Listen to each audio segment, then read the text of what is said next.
Hi everybody, it's Get Real in the Kitchen with Deanna Olson, and we are making roasted diced potatoes, brought to you from myself, a boots on the ground cooking teacher, almost 20 years. So you can just click through to the blog and get the recipe. And this is what it's going to look like when it's done.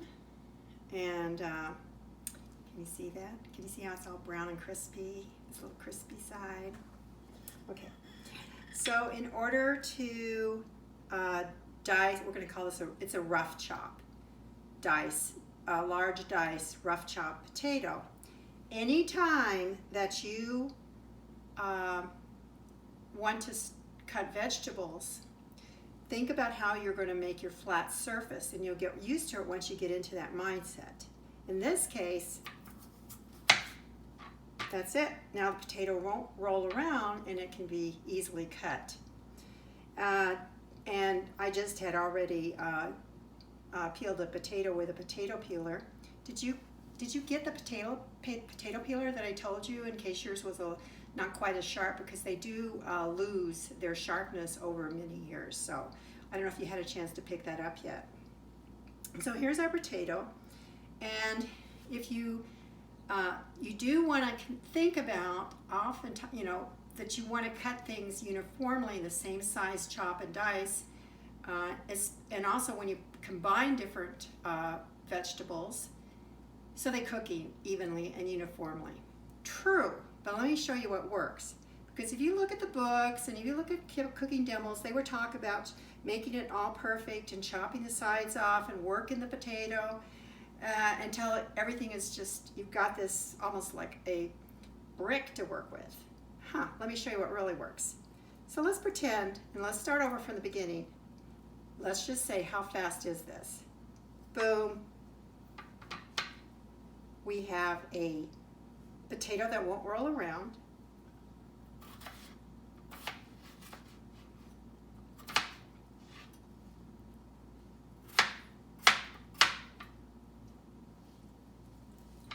Do it to the other one.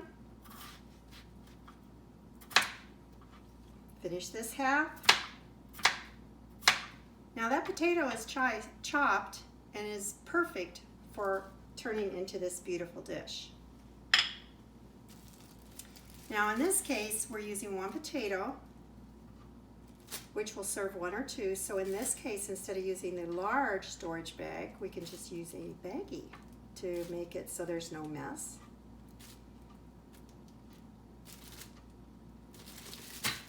And add our olive oil,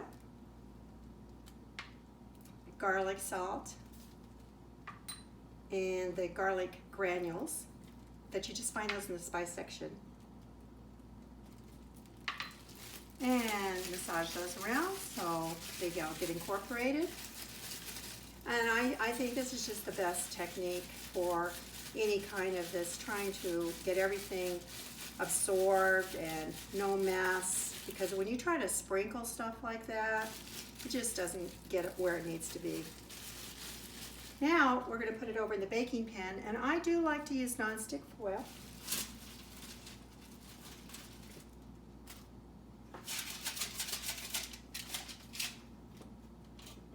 For 20 minutes or so, and it will look like this. And I set the timer, and I always do that. And you can, after 10 minutes, kind of stir those around, but if you really rush, you don't even have to do that. So what I wanted to say is that let's see how these taste.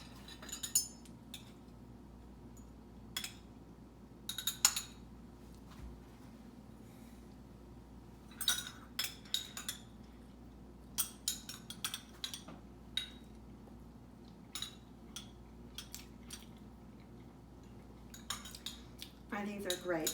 Let me mention about, okay, so what if you have some of these different sizes, like this little piece cooked just fine versus this larger piece? what if some of them cook a little crispier?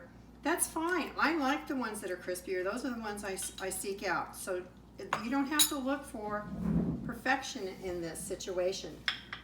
Now, if you want to add more portions, just keep doing that with more potatoes and double the add-ons, and maybe you need a little bit bigger pan. Like I said, this serves 1 or 2. You might need to work with 2 or 3 potatoes based on how many people you're serving. And this dish is great on its own. If you need to want to put some ketchup on the side, that's between you and me, okay? It's not going outside this room. I do when I pick up ketchup, which isn't, not all the time, but I keep it on hand because I just think a refrigerator without ketchup it's a little naked. But I would get the ketchup with no sugar in it. That's what I do. So don't forget to subscribe. I'm going to look around for an entree for next time. And it is live, one take. See you next time.